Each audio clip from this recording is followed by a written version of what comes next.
Chapter 2. The Consciousness Revolution. Day 8. Your Hidden Operating System. Material nature consists of three modes: goodness, passion, and ignorance. When the eternal living entity comes in contact with nature, O mighty armed Arjuna, he becomes conditioned by these modes. Bhagavad-Gita 14:5. Your consciousness has been hijacked and you don't even know it. Right now, as you read these words, one of three invisible forces is controlling how you think, what you desire, and how you respond to everything around you. These forces are so subtle, so pervasive, that you've probably never noticed their influence, even though they've been running your life since before you can remember. The Bhagavad-Gita calls them the three modes of material nature: goodness, sattva; passion, rajas; and ignorance, tamas. Think of them as three different operating systems that can run on the hardware of your consciousness. Each one processes reality differently, creates different desires, and leads to completely different life outcomes. The mode of goodness. When you're in the mode of goodness, it's like your mental windshield has been cleaned for the first time in years. Suddenly you can see clearly. You feel peaceful, content, and genuinely happy without needing external stimulation. In goodness, you naturally wake up early feeling refreshed. You're attracted to clean, simple foods. You find joy in learning, in helping others without expecting returns, in quiet contemplation. Your mind is calm, your decisions are wise, and you can see beyond immediate gratification to long-term consequences. But here's the catch. Even the mode of goodness is still a binding force. It's the golden chain rather than the iron one, but it's still a chain. Why? Because it keeps you satisfied with material existence, making you think, life is good, I'm happy, why rock the boat? The mode of passion. This is where most of modern society lives. Passion is the mode of intense desire, constant activity, and never-ending dissatisfaction. It's the voice saying, just a little more and then I'll be happy. Just this next achievement, this next purchase, this next relationship. In passion, you're always busy but never quite productive enough. You're always achieving but never quite satisfied. You eat not for nourishment but for taste. You work not for contribution but for recognition. You relate to others based on what they can do for you. Passion creates the illusion of progress while keeping you running in circles. It's like being on a hamster wheel painted to look like a racetrack. You're exhausting yourself with effort, but you're not actually going anywhere. The mode of ignorance. Ignorance is the mode of unconsciousness, inertia, and delusion. It's hitting the snooze button for the 5th time. It's binge-watching shows you don't even enjoy. It's knowing what you should do but feeling paralyzed to do it. In ignorance, you sleep too much but never feel rested. You eat foods that drain your energy. You avoid responsibility, procrastinate endlessly, and find yourself caught in destructive patterns you can't seem to break. Depression, addiction, and chronic negativity all flourish in this mode. The tragedy of ignorance is that it feels comfortable even while it's destroying you. It's like slowly sinking into quicksand while thinking you're just relaxing in a nice, warm bath. The constant fluctuation. Here's what makes this really complex. You're never in just one mode. Throughout your day, you fluctuate between all three, though one usually dominates. You might wake up in ignorance, hitting snooze, shift to passion at work, driven by deadlines, experience some goodness during a walk in nature, then fall back into ignorance binge-watching TV. These fluctuations aren't random. What you eat, who you spend time with, what you watch and read, how you spend your mornings, everything influences which mode will dominate your consciousness. The constant fluctuation. Here's what makes this really complex. You're never in just one mode. Throughout your day, you fluctuate between all three, though one usually dominates. You might wake up in ignorance, hitting snooze, shift to passion at work, driven by deadlines, experience some goodness during a walk in nature, then fall back into ignorance binge-watching TV. These fluctuations aren't random. What you eat, who you spend time with, what you watch and read, how you spend your mornings, everything influences which mode will dominate your consciousness. The hidden puppet strings. The modes are like invisible puppet strings controlling your every move. When passion pulls the strings, you suddenly feel ambitious and restless. When ignorance takes over, you feel lazy and confused. When goodness dominates, you feel clear and content. Most people go through their entire lives never realizing they're puppets. They think their changing moods and desires are just who they are, or just how life is. They never realize there's a systematic force creating these experiences. Breaking free from all three modes. Here's the ultimate revelation. The goal isn't to stay in goodness forever. The goal is to transcend all three modes entirely. This is called being situated in your constitutional position as an eternal servant of Krishna. When you act in Krishna consciousness, you're no longer under the control of any mode. You're like a pilot who's risen above the clouds. The weather patterns are still there below, but they no longer affect your flight path. Tomorrow's power move. Now that you understand the three modes, tomorrow we're going to explore how to actually change which mode dominates your life. It's simpler than you might think, but it requires understanding the science of consciousness elevation. You're about to discover why what you eat for breakfast might be more spiritually important than what you think about during meditation. Day 9. Rewiring your consciousness. Even the food each person prefers is of three kinds, according to the three modes of material nature. Bhagavad-Gita 17:7. Want to know the fastest way to change your consciousness? Change what you put in your mouth. I know that sounds too simple, almost insulting to your intelligence. You're looking for advanced spiritual techniques, secret mantras, or profound meditations. But the Bhagavad-Gita reveals something most spiritual teachings ignore. Your consciousness is directly affected by surprisingly mundane choices. The food consciousness connection.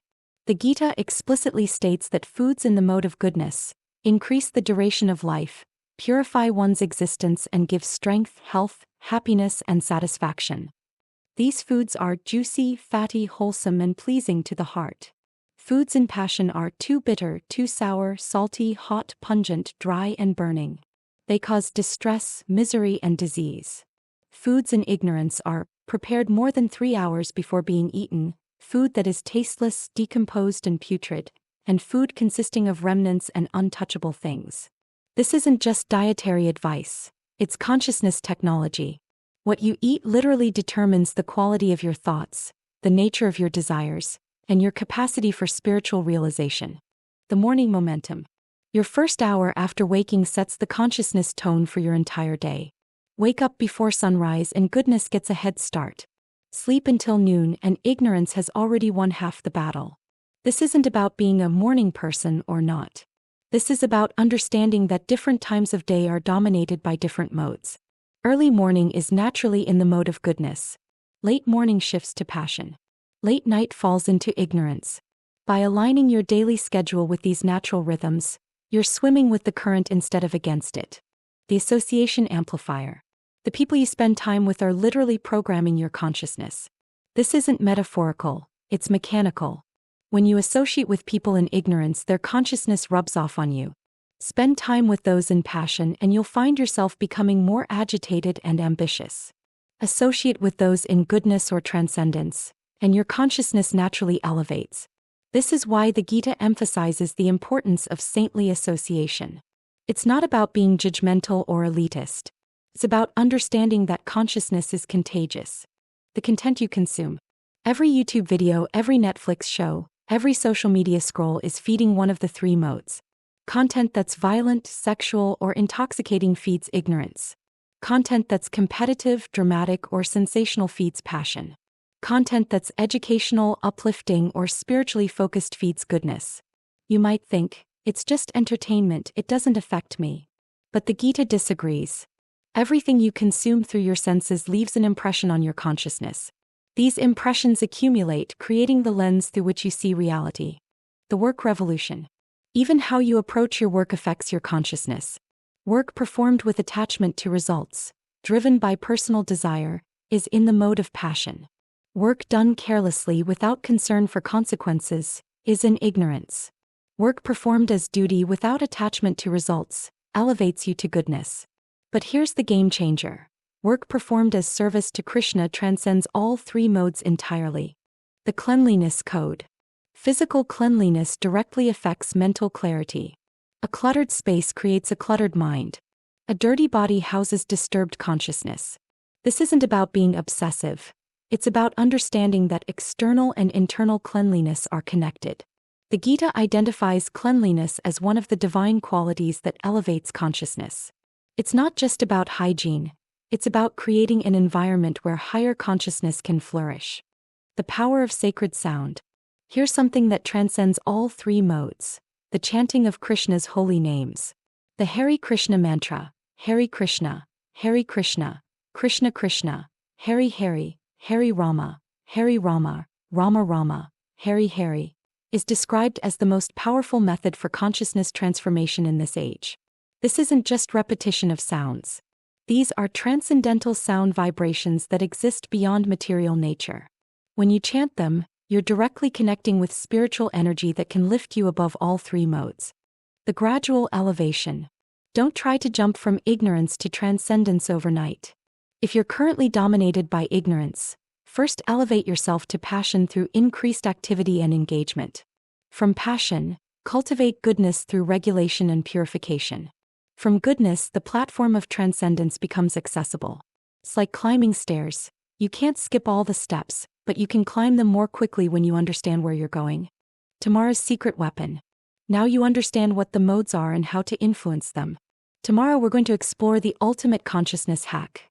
How to bypass the entire mode system through direct spiritual connection. You're about to discover why millions of people around the world wake up at 4 a.m. to do something that seems crazy to everyone else, until they try it themselves. Day 10. The 4 a.m. secret. One who restrains the senses of action but whose mind dwells on sense objects certainly deludes himself and is called a pretender. Bhagavad-Gita 3:6. While the world sleeps, a secret society of spiritual athletes is already winning the day. They're not checking email. They're not hitting the gym. They're not even meditating in the conventional sense. They're doing something that seems almost absurd in our modern world. They're chanting God's names on beads. But here's why they're onto something the rest of us are missing. The Brahma Muhurta advantage. The Vedic texts identify the hour and a half before sunrise as Brahma Muhurta, the time of Brahma, the creator. This isn't arbitrary. During these pre-dawn hours, the mode of goodness naturally dominates the atmosphere. The world is quiet, the mind is fresh from sleep, and the subtle environment is charged with spiritual potential. It's like having access to a private highway while everyone else is stuck in traffic. You can cover more spiritual ground in 1 hour of Brahma Muhurta than in 3 hours during the day. The compound effect. Here's the math that will blow your mind. If you wake up at 4 a.m. and spend 2 hours in spiritual practice, that's 730 hours per year. That's equivalent to 30 full days, an entire month, of focused spiritual development. But it's not just about hours. The quality of consciousness available at 4 a.m. is exponentially more powerful than what's available later. It's like the difference between exercising at sea level versus at high altitude. The same effort produces dramatically better results. The mind's weakest hour. At 4 a.m. your mind's defense systems are at their weakest. All the mental armor you wear during the day, the cynicism, the skepticism, the "I'm too busy" excuses hasn't been put on yet. You're psychologically naked, which makes you incredibly receptive to spiritual transformation. This vulnerability is your superpower. Without the ego's constant interference, spiritual practices penetrate directly to your heart. It's like the difference between trying to plant seeds in concrete versus in freshly tilled soil. The japa meditation revolution. The practice these spiritual athletes are doing is called japa, the soft repetition of the Hare Krishna mantra on beads. Each bead represents one complete mantra, and there are 108 beads on the string. 16 rounds, 1,728 mantras, is the daily standard for serious practitioners. This isn't mindless repetition. It's conscious connection with the Supreme through His holy names. Each syllable is saturated with spiritual potency. Hari is an address to Krishna's spiritual energy. Krishna means the all-attractive Supreme Person. Rama means the source of all pleasure. When you chant these names, you're not just making sounds, you're directly associating with God Himself. The struggle is the point. Here's what nobody tells you about 4 a.m. spiritual practice. It's supposed to be hard. The difficulty is the feature, not the bug. Every morning when your alarm goes off at 3:45 a.m., you face a choice: comfort or consciousness. Every time you choose consciousness, you're declaring that your spiritual development is more important than your material comfort. This daily victory builds spiritual strength that affects every other area of your life. The ripple effect. What happens at 4 a.m. doesn't stay at 4 a.m. The consciousness you cultivate in those pre-dawn hours infuses your entire day. You make better decisions. You're less reactive to problems. You see opportunities for service instead of reasons for complaint. People around you notice something different but can't quite identify what it is. You seem more peaceful, more focused, more genuinely happy. They might attribute it to diet, exercise, or positive thinking, never suspecting that your secret weapon is those 2 hours before they even wake up. The community factor. Around the world, in temples and homes, millions of people are doing this practice at the same time.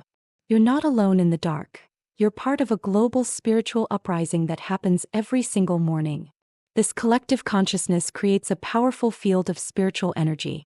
When you chant at 4 a.m., you're tapping into this field, both contributing to it and drawing strength from it. Breaking through the resistance. Your mind will generate 1,000 reasons why you can't wake up at 4 a.m. You need your sleep. You're not a morning person. You have a demanding job. Your family wouldn't understand. But here's the truth. Every single person who now wakes up at 4 a.m. once thought exactly the same things. The difference is they tried it anyway. They discovered that the spiritual energy gained more than compensates for any physical tiredness. The 21-day challenge. Try this for 21 days. Wake up at 4 a.m. and chant at least one round of the Hare Krishna mantra on beads, or without beads if you don't have them yet. Do not change anything else, just add this practice. After 21 days, you'll understand something that can't be explained in words. You'll have tasted transcendence. And once you've tasted it, everything else starts to lose its appeal. Tomorrow's revelation. The 4 a.m. practice is powerful, but it's just the beginning. Tomorrow we're going to explore why Krishna consciousness isn't just another meditation technique. It's the complete science of self-realization that includes everything else. You're about to discover why trying to enjoy this world without understanding your relationship with Krishna is like trying to eat a mango with the skin on. You're missing the best part.